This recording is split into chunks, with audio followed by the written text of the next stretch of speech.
देखिए क्वेश्चन में क्या है हमसे कि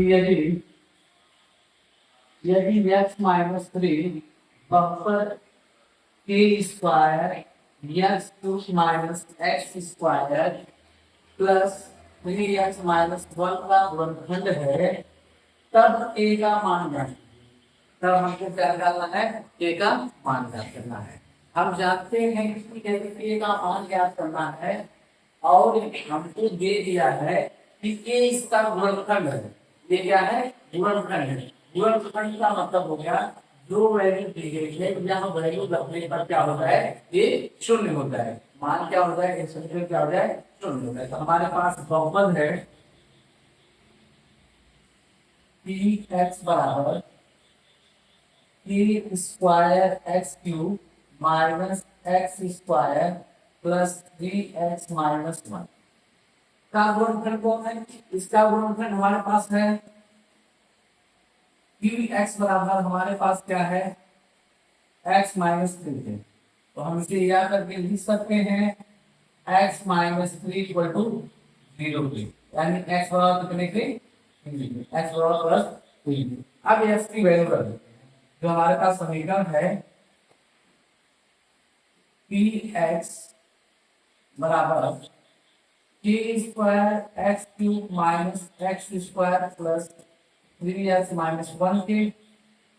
तो के की एक्स की वैल्यू रखेंगे तो के स्क्वायर हुए तीन की पावर तीन माइनस तीन की पावर दो प्लस तीन हुए तीन माइनस तीन, है ना?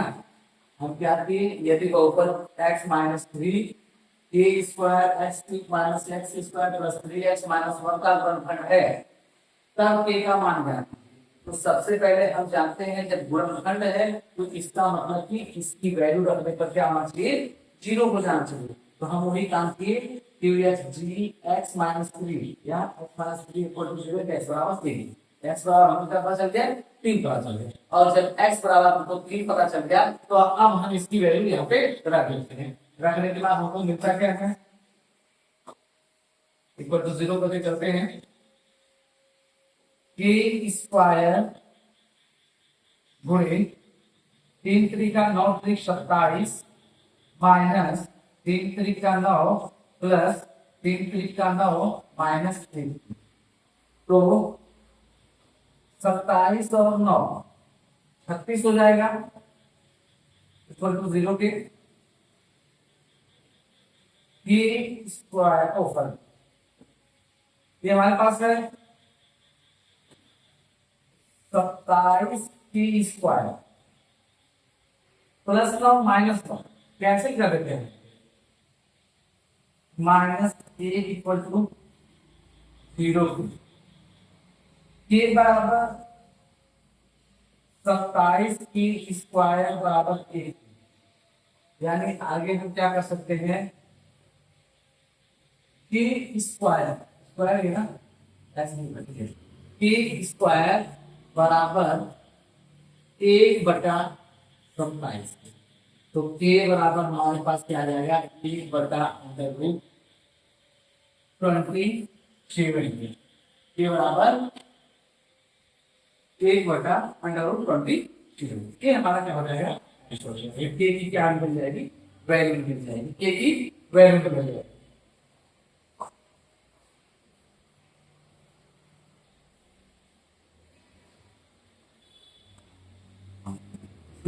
होंगे आपको। तो अब इसके आगे का देखिए या हम इसमें करके थोड़ा सा देख सकते हैं। सारी बातें आपको समझ में आई होंगी लेकिन सबसे अहम और जरूरी बात वो है कि जिसको गुणनखंड कहते हैं उसके बराबर जीरो बनाकर हम उसकी वैल्यू निकाल देते हैं और चर पद में हम रखकर समीकरण को सॉल्व कर देते हैं। ठीक है, एक हमेशा ध्यान में रखना है कि जब कह दिया कि इसका गुणनखंड ए है इसके बराबर हम क्या बनाएंगे? जीरो बनाएंगे और जीरो मानकर एक्स की वैल्यू निकालेंगे। अब जहां ऐसे वहां बदल सकते हैं या ऐसा हमारा ए हो सकता है या हम लिख सकते हैं 27 का वर्गमूल निकाल लिया जाए। 27 को 3 × 27 3 का 9 तो मतलब 3 यानी 2 का जोड़ा बन गया। तो लिख सकते हैं के बराबर हम लिख सकते हैं 1/3 अंडर रूट दोनों में से कोई भी आंसर हो सकता है, ये भी आंसर हो सकता है, ये भी आंसर हो सकता है। ठीक है, आगे क्वेश्चन की तरफ चलते हैं हम लोग।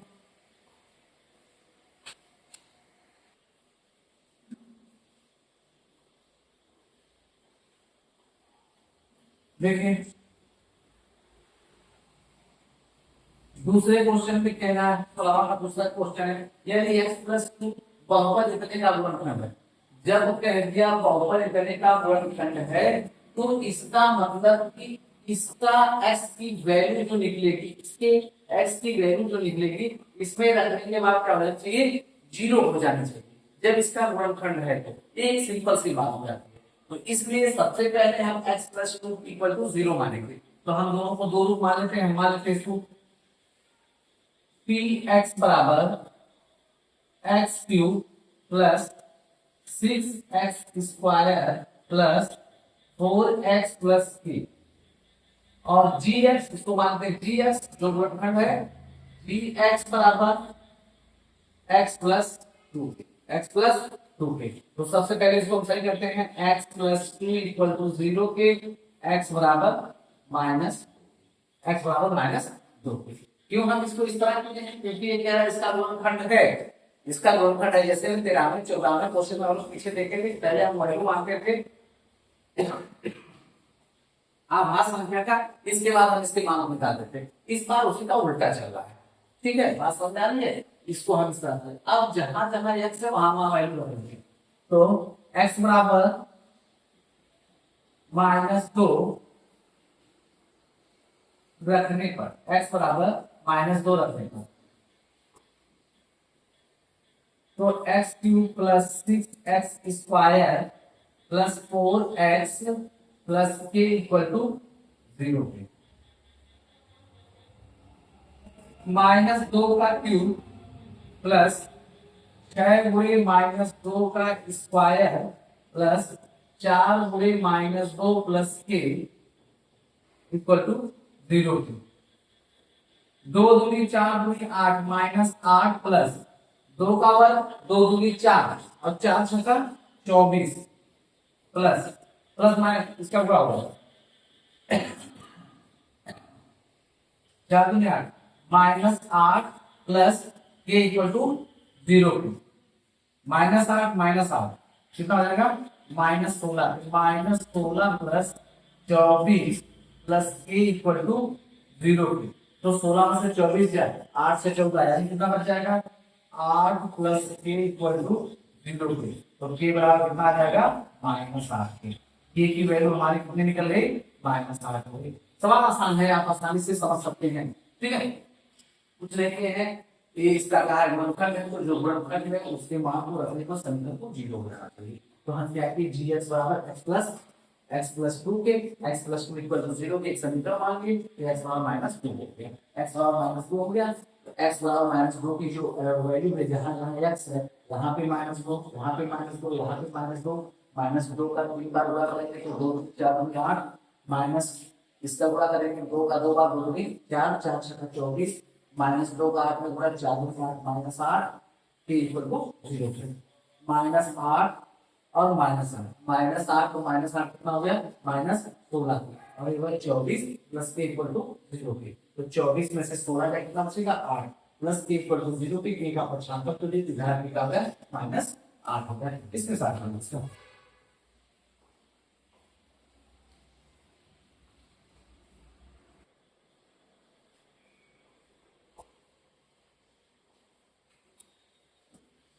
देखिए इस सवाल में कह रहा है यदि x -2 बहुपद 8x cube plus 4x square minus 3x plus a का गुणनखंड है, तब a का मान कह दिया ना कि इसका गुणनखंड a है, यानी हम इसकी वैल्यू निकालकर इसमें रखते हैं, समीकरण 0 हो जाता है तो गुणनखंड होगा। इसका मतलब तो हम दोनों को मान लेते हैं, x मान लेते हैं, x मान।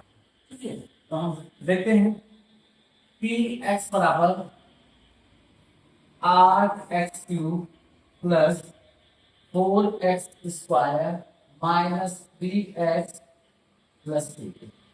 ठीक है, जी एक्स बराबर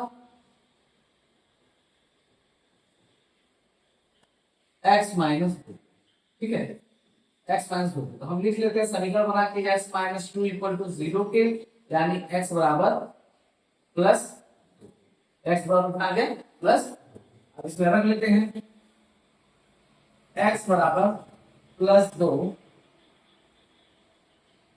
रखने, समीकरण हमारे पास क्या है, आठ x cube plus four x square minus three x plus के इक्वल टू जीरो। एक्स बराबर प्लस टू पाए हम उसको रख देते हैं। जब यहाँ पे रखेंगे तो आठ हुए दो की पावर थ्री, क्योंकि एक्स का मान कितना है दो है, एक्स का मान दो है तो दो की पावर थ्री प्लस चार गुणे एक्स का मान कितना है दो, तो दो का स्क्वायर माइनस तीन गुणे एक्स, एक्स का मान कितना है दो है, दो प्लस के इक्वल टू जीरो, के इक्वल टू जीरो। अब हम कर लेंगे आठ गुणे दो का तीन बार गुणा, दो दूनी चार दूनी आठ प्लस दो का दो बार गुणा, दो दूनी चार और गुणे चार, चलिए एक बार लिख लेते हैं, चार गुणे चार माइनस तीन गुना छह प्लस के इक्वल टू जीरो, तो हो जाएगा आठ बटे चौसठ प्लस चार चौको 16 माइनस छह प्लस के इक्वल टू जीरो के, तो 16 में से 6 जाए सीधे सीधे या जोड़ लेते हैं, छह चार दस, छह चार दस, छह एक सात एक आठ, 80, 64 16 80, 80 में से 6 घटा लेंगे प्लस के इक्वल टू जीरो के, तो 80 में से यदि 6 घटता है, 80 में से यदि 6 घटेगा तो कितना बचेगा 74, 74 प्लस के इक्वल टू जीरो के, ये बराबर कितना आ जाएगा माइनस 74 के, के की वैल्यू कितनी आ जाएगी माइनस 74 का हमको मान पूछा जाएगा, के का हमसे मान पूछा जाएगा, तो के का इसका इसके साथ, ठीक है।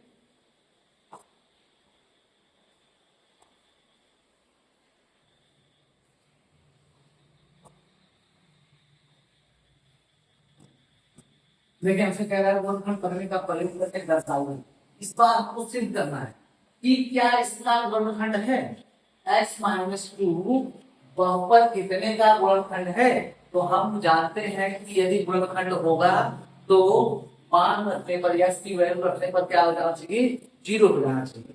तो लिख सकते हैं यदि यदि गुणनखंड, यदि एक मिनट, यदि x माइनस टू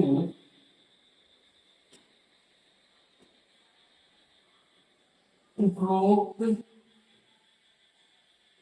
समीकरण का गुणनखंड होगा, गुणनखंड होगा तो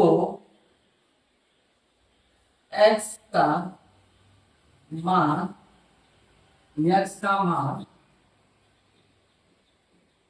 समीकरण में रखने पर समीकरण शून्य हो जाएगा। ये पूरी शर्त ही मैं आपको बता दूं जिससे आप आसानी से समझ पाएंगे। शर्त दो है, यदि गुणनखंड है तो x माइनस टू में x की जो वैल्यू निकलेगी, x का जो मान आएगा वह मान अगर इस समीकरण में रख दिया जाएगा और जीरो हो गया समीकरण तो गुणनखंड है, अगर समीकरण जीरो नहीं हुआ तो गुणनखंड नहीं होगा। अब हमारे पास समीकरण है कि x बराबर 2x cube minus 3x square minus 17x plus 30, g x बराबर हम मानते हैं इसका जी एक्स बराबर एक्स माइनस, यानी हो जाएगा x minus two equal to zero के एक्स बराबर दो रखने पर x बराबर 2 रखने पर, तो 2 × 2 का क्यूब माइनस 3 × 2 का स्क्वायर माइनस 17 × 2 प्लस 30 इक्वल टू, ठीक है। एक्स की वैल्यू यहाँ से सब में रख दी, जहां जहां एक्स था वहां वहां एक्स की वैल्यू हम रख देंगे। अब देखिए हमारे पास 2 × 2 = 4 × 8 minus 3 × 2 = 4 minus 17 × 34 plus 30, 17 × 34 plus 30 equal to 0। तो 8 × 16 4 × 12 34 प्लस 30 की, तो देखिए 30 10 40 और 6 46, 30 और 16 को जोड़ देंगे, 30 और 16 को जोड़ देंगे तो हमारे पास कितना आ जाएगा 46 की। 30 10 40 से 46 माइनस 4 2 6 और 3 1 4, 4 2 6 3 1 4, 46 और 46, यानी 0 इक्वल टू क्या आ गया, 0 आ गया। कहेंगे यदि x - 2 उपयुक्त समीकरण का गुणनखंड होगा, यदि ये जो x - 2 दिया गया है ये उपयुक्त समीकरण का हल होगा या गुणनखंड होगा, तो x का मान समीकरण में रखने पर समीकरण शून्य हो जाएगा, तो समीकरण क्या हो गया, शून्य हो गया। इसका मतलब क्या हो गया, इसका मतलब है कि x - 2 समीकरण का हल है, समीकरण का हल है, ठीक है। आप इसका स्क्रीनशॉट ले लीजिए।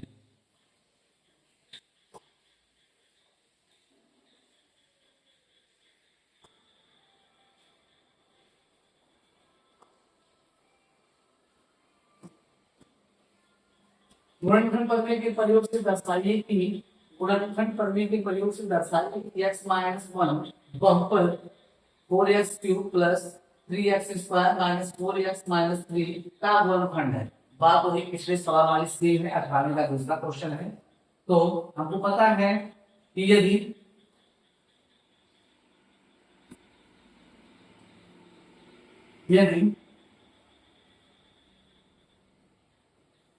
उपरोक्त समीकरण में x, यदि उपरोक्त समीकरण का गुणनखंड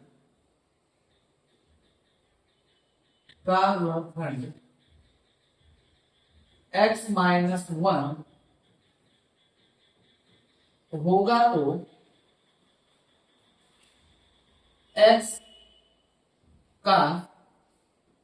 1 होगा तो x का मान रखने पर समीकरण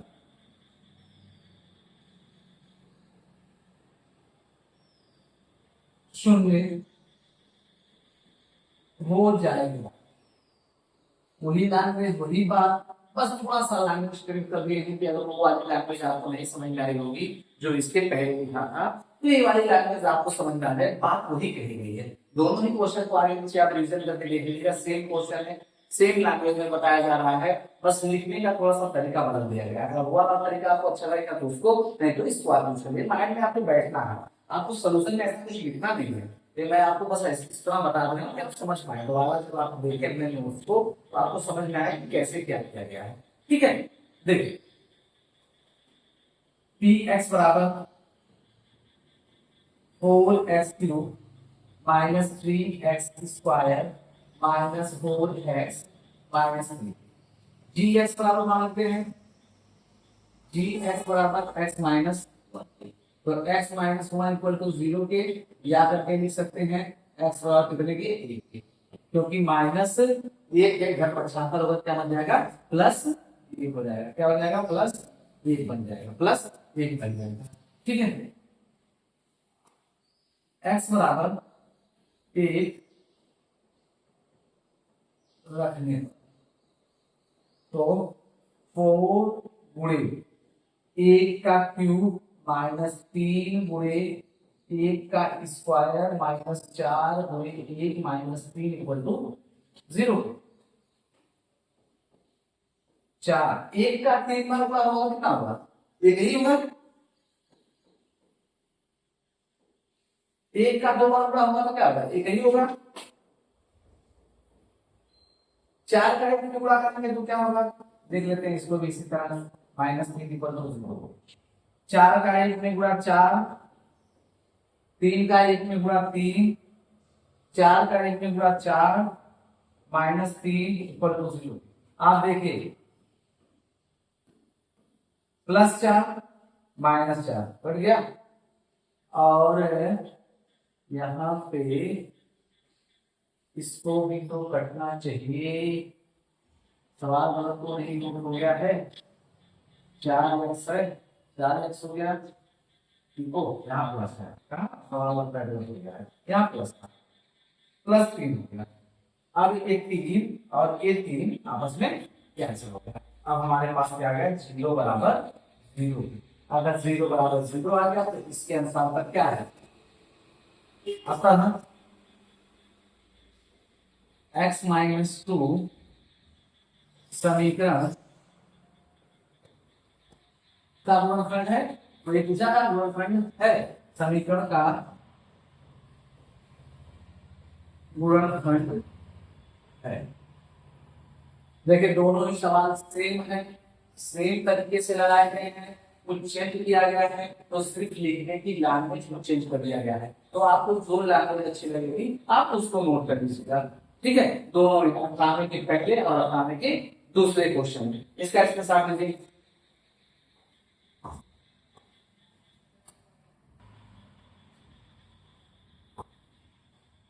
कह रहा है कि ज्ञात कीजिए कि x माइनस 2, ज्ञात कीजिए कि x माइनस 2 बहुपद 3x की power 4 plus 4x cube minus 10x square minus 5x minus 28 का गुणनखंड है। वही बात फिर पूछ लिया कि गुणनखंड है, तो गुणनखंड है तो अब हम लोग जान चुके हैं कि जो समीकरण हमको दिया गया है px में यदि gx की वैल्यू निकालकर x बराबर जो वैल्यू आती है इसको यदि हम रख देंगे, यदि समीकरण 0 हो गया तो हमारा गुणनखंड है। यदि समीकरण 0 नहीं होता है तो गुणनखंड नहीं है। एक सिंपल सी बात, ठीक है। तो अब हम उसको नहीं लिखेंगे, डायरेक्ट लिख देंगे px बराबर 3x की power 4 plus 4x cube minus 10x square minus 5x minus 20। ठीक है, जी एक्स बराबर हमारे पास क्या है? जी एक्स बराबर हमारे पास है x माइनस 2। हम इसको लिख सकते हैं याद करके x माइनस 2 इक्वल टू 0 के, यानी x बराबर आ गया x बराबर 2 रख, तो 3 गुणे 2 की पावर 4 प्लस 4 गुणे 2 की पावर 3 माइनस 10 गुणे 2 की पावर 2 माइनस 5 गुणे 2 माइनस 28 इक्वल टू 0। इस समीकरण में हम इसका मान निकालकर रख देते हैं। यदि समीकरण सॉल्व करने के बाद 0 आ गया तो गुणनखंड हुआ। तो हम जी एक्स माइनस 2 के एक्स माइनस 2 इक्वल टू 0 के माइनस का पक्षांतर कर दिए तो क्या हो गया? प्लस 2 हो गया। इस प्रश्न को हम क्या करते हैं? उपयुक्त समीकरण में एक्स के स्थान पर रख देते हैं। अब देखिए 3 गुणे 2 का 4 बार, तो 2 दूनी 4 दूनी 8 दूनी 16, 4 बार गुणा करेंगे तो 2 दूनी 4 4 दूनी 8 8 दूनी 16, 4 बार गुणा करेंगे। देख लीजिए आप मेरे ख्याल से आपको, हाँ यहाँ पे कीजिए 2 गुणे 2 गुणे 2 गुणे 2, 2 दूनी 4 4 दूनी 8 8 दूनी 16, 16 हो गया। तो हो गया 16 प्लस 4 गुणे 2 का 3 बार होगा, 2 दूनी 4 4 दूनी 8 माइनस 10 गुणे 2 का 2 बार 2 दूनी 4 माइनस 5 गुना 10 माइनस 28 इक्वल टू 0। तो 16 क्या 48 प्लस 8 चौको 32 10 चौको 40 माइनस 10 माइनस 28 इक्वल टू 0। अब देखिए प्लस आपको जोड़ते हैं, प्लस वाले यही को है तो हो जाएगा 8 2 10, 4 3 7 1 8, 8 2 10, 4 3 7 1 माइनस 40 10 50। अब 50 20 70 8 78, 78 इक्वल टू 0 के, यानी कितना बच गया 2 इक्वल टू 0 के। इस बार तो 0 नहीं आया है, यदि हम लोग सही ढंग से वैल्यू रखे हैं तो इस बार 0 नहीं आ रहा है। 8 2 10 4 3 7 1 8, 40 10 50 20 70 78, यानी इस बार हमारा क्या बच रहा है 2 बच रहा है। अगर 2 बच जा रहा है तो हम लिख सकते हैं कि x minus two, x minus to है ना, x माइनस टू गुणनखंड नहीं है, गुणनखंड उपरोक्त का नहीं है, उपरोक्त समीकरण का नहीं है। क्यों नहीं है? क्योंकि हमको पता है कि अगर इसकी वैल्यू निकालते, x की वैल्यू निकालकर अगर समीकरण में रखे होते, यदि 0 आ गया होता तब गुणनखंड होता। अभी 0 नहीं आया, कितना बच गया 2 बच गया, 2 बच गया, इसका मतलब ये गुणनखंड नहीं है। ठीक है, इसके साथ लीजिए इसका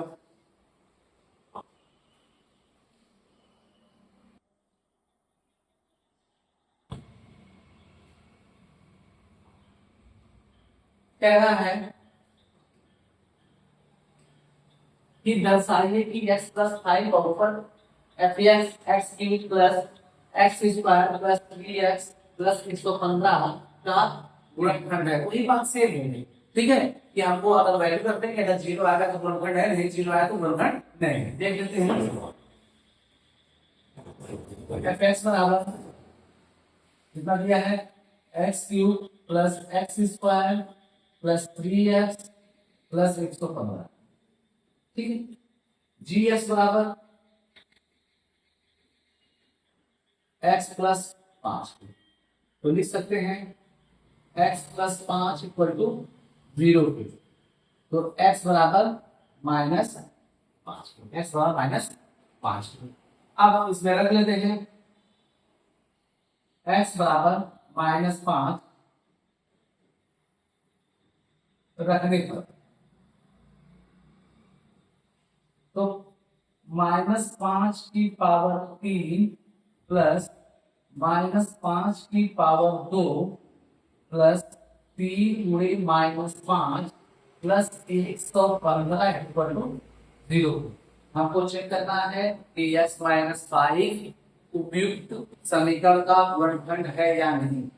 हम बार बार बता चुके हैं आपको, यदि गुणनखंड होगा तो जो gx में x की वैल्यू निकलेगी वह वैल्यू रखने के बाद समीकरण क्या हो जाएगा, शून्य हो जाएगा। 2 क्वेश्चन में मैं लिख भी चुका हूँ, 18 1 और 18 के 2 में लैंग्वेज उसकी लिख भी चुका हूँ आपको, ठीक है, तो उसी का फॉलो करना है। अब यहाँ हम देखेंगे जब -5 का 3 बार गुणा होगा तो 5 और 25 बचे 125, -5 का 3 बार गुणा करेंगे 5 और 25 बचे 125, लेकिन माइनस माइनस प्लस फिर माइनस, यानी तीसरी बार 2 बार माइनस माइनस क्या हो गया प्लस हो गया, फिर जब तीसरी बार माइनस से गुणा होगा तो क्या हो जाएगा माइनस हो जाएगा, यानी कितना हो जाएगा -125 प्लस 5 का 2 बार गुणा 5 25 और माइनस प्लस यानी 25, 5 से 15 प्लस माइनस माइनस और प्लस 115 इक्वल टू 0।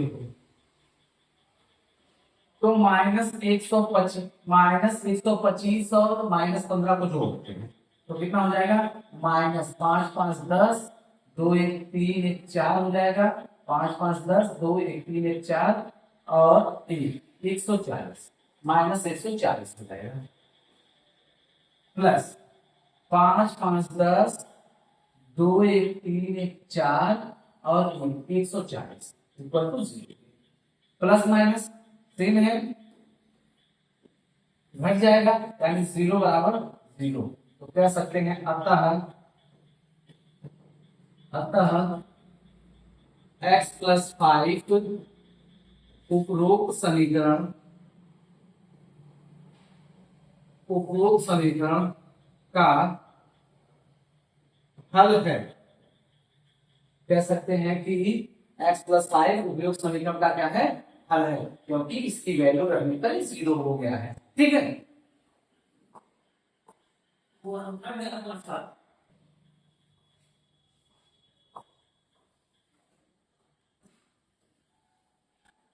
मुझे सवाल में क्या कहा है कि जांच कीजिए कि x माइनस 2x माइनस 5 बहुपद px का गुणनखंड है। सेम सवाल है जो पहले मैंने बताया था, गुणनखंड है या नहीं। तो हम इसमें px और gx की वैल्यू निकालते हैं।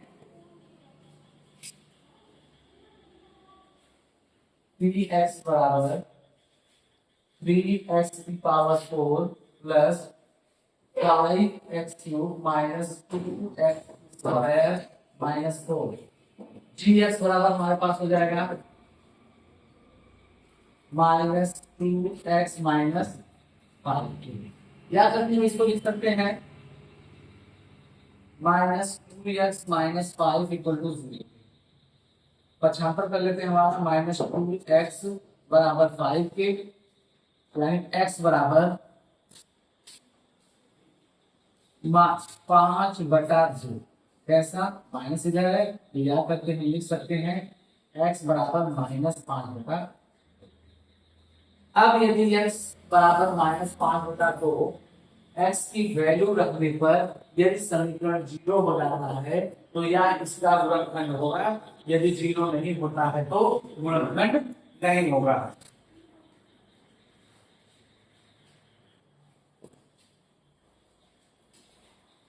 तो जांच करनी है, जांच करने में आपको बताया गया है कि हमको क्या करना है, इसका मान इसमें इसकी वैल्यू रख दे, यानी x की वैल्यू निकालें और x की वैल्यू निकालकर यदि px में रखते हैं, यदि समीकरण 0 हो गया तो गुणनखंड है, यदि समीकरण 0 नहीं हुआ तो गुणनखंड नहीं होगा। इस कंडीशन में हम वैल्यू करते हैं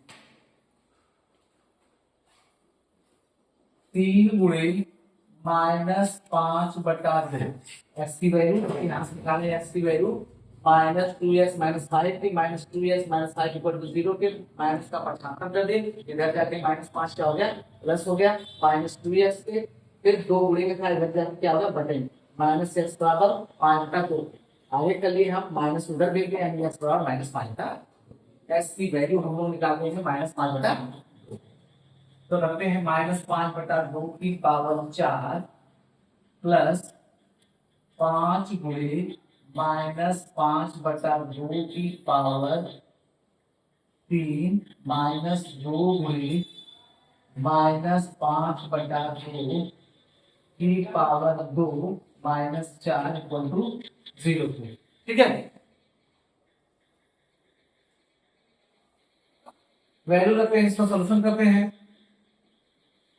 3 गुणे 5 का 4 बार हुआ, तो 5 का 4 बार हम देखते हैं, तो 5 गुणे 5 गुणे 5 गुणे 5 5 25 25 पचे 125 और 125 पचे 625 पूरा करके आप देख लीजिएगा। अब 4 बार माइनस लगा है, 4 बार माइनस लगा है, एक बार 2 बार 3 बार 4 बार, 4 बार माइनस लगा है, तो इस माइनस माइनस का गुणा होगा प्लस, फिर इस प्लस माइनस का गुणा होगा माइनस, फिर इसका गुणा तो क्या हो गया प्लस। यानी जब हम माइनस का सम बार गुणा करते हैं, माइनस का सम बार गुणा करते हैं तो क्या हो जाता है, प्लस बन जाता है, और जब माइनस का विषम बार गुणा करते हैं क्या होता है, माइनस बन जाता है। तो 4 का सम होता है, इसमें से सम बार गुणा होता है, और सम बार गुणा हुआ तो बना क्या हमारे पास, बना भाई हमारे पास 625 625।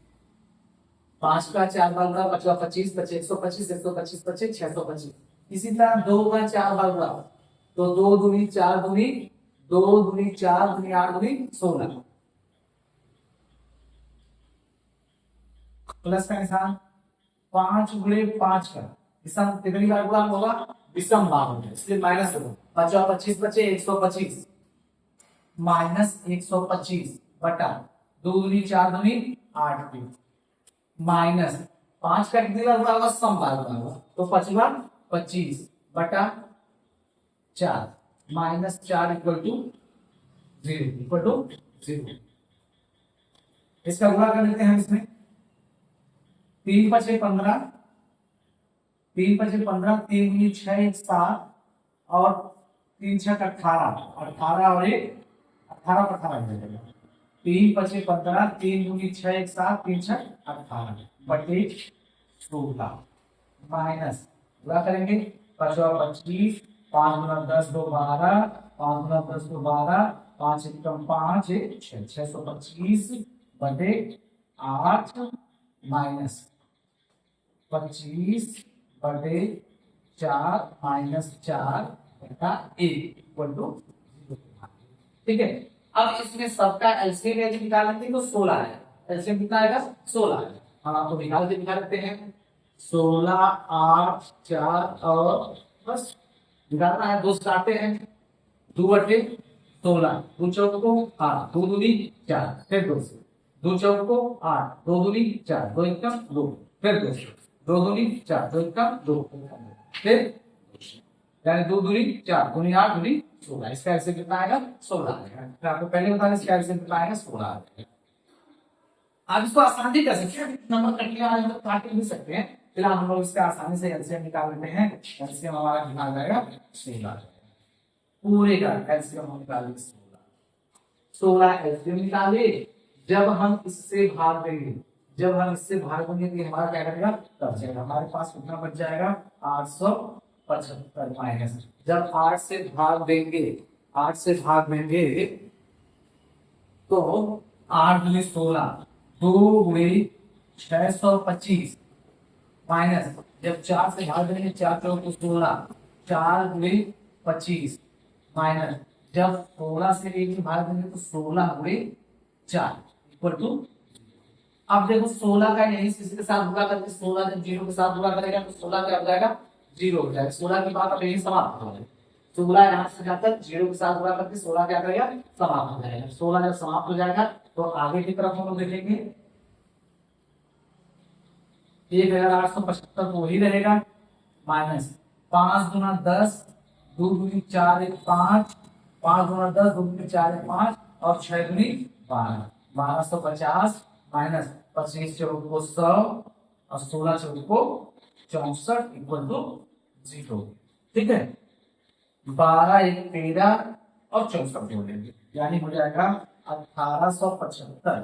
1875 माइनस आप 12 × 1350, 1350 प्लस 64 को जोड़ लेंगे तो 4 और 6 × 5 = 11, 3 × 1 = 4 और 1414 यानी 1414 इक्वल टू 0। तो अगर हम इसको घटा लेते हैं इसमें से कितने से? 18,1875 में से 1875 में से यदि हम घटा लेते हैं 14 को 4 6 5 11 और 6 5 11 5 में से 4 जाए 1, 7 में से 6, 8 में से 4 जाए 4 यानी 461। कितना बच गया? 461। क्या इस बार 0 आ गया है? अगर 0 नहीं आया है, इसकी वैल्यू रखने पर जो -2x - 5 ये कह रहा था इसका गुणनखंड है। यदि गुणनखंड होता तो 0 आता। अब गुणनखंड नहीं है क्योंकि 0 नहीं आया है तो लिख सकते हैं अतः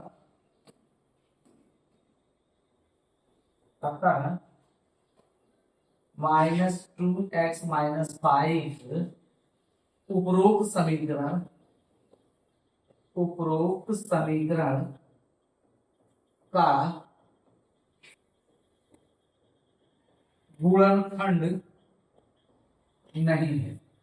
उपयुक्त समीकरण का गुणनखंड नहीं है क्योंकि आगे के सवालों में आपको बताया गया है कि गुणनखंड होने की एक शर्त होती है कि जो gx की वैल्यू होती है यानी x का जो मान रखा जाता है वो समीकरण में रखने के बाद यदि 0 आ जाता है तो समीकरण गुणनखंड होगा, नहीं आए तो नहीं होगा। ठीक है, इसको